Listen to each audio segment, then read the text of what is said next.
За 4 месяца кровопролитных сражений здесь, на Терском хребте, свои головы сложили 120 тысяч бойцов Красной армии. Сотни солдат лежат в безымянных могилах. Останки некоторых при раскопках находят и до сих пор. Именно в этом месте в бой с фашистами вступили солдаты 89-й и 337-й стрелковых дивизий. И здесь же в честь их героического подвига и самоотверженности были установлены обелиск и мемориальная доска. Со временем памятник утратил архитектурный вид, и было решено включить его в список реконструируемых объектов.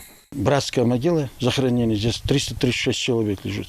И вот сегодня вы видите, какие здесь большие работы идут. Намного расширена площадка, где, вы видите, по высоте почти около 5 метров будет, когда будет установлена звезда. И все эти до конца удобные сейчас сделаны, более удобно, чтобы можно было подниматься. Лестничные пролеты все сделаны.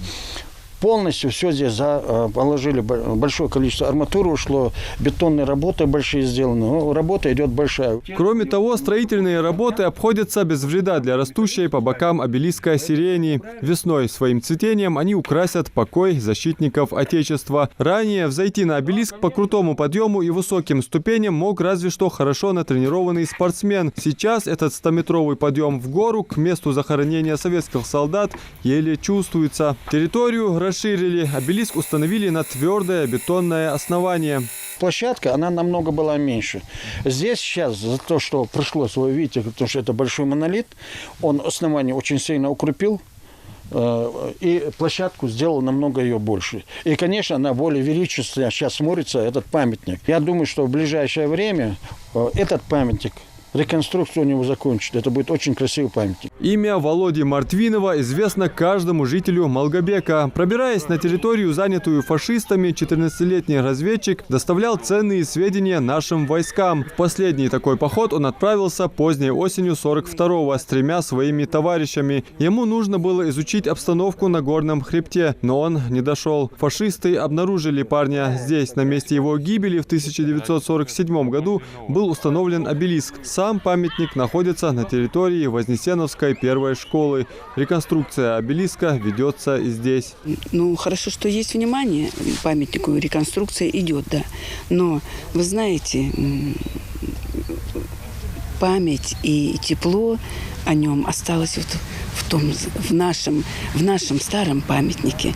Ну, посмотрим, доделают, посмотрим, может быть, будет еще интереснее. А это место захоронения полковника Петренко. Обелиск также реконструируется в рамках подпрограммы увековечивания памяти погибших при защите Отечества на 2019-2024 годы. Государственная программа Ингушетии, укрепление межнациональных отношений и развитие национальной политики. Сейчас мы присутствуем около памятника, идет у нас реконструкция, можно сказать, будет красивая. Тоже памятник, это полковнику Петренко.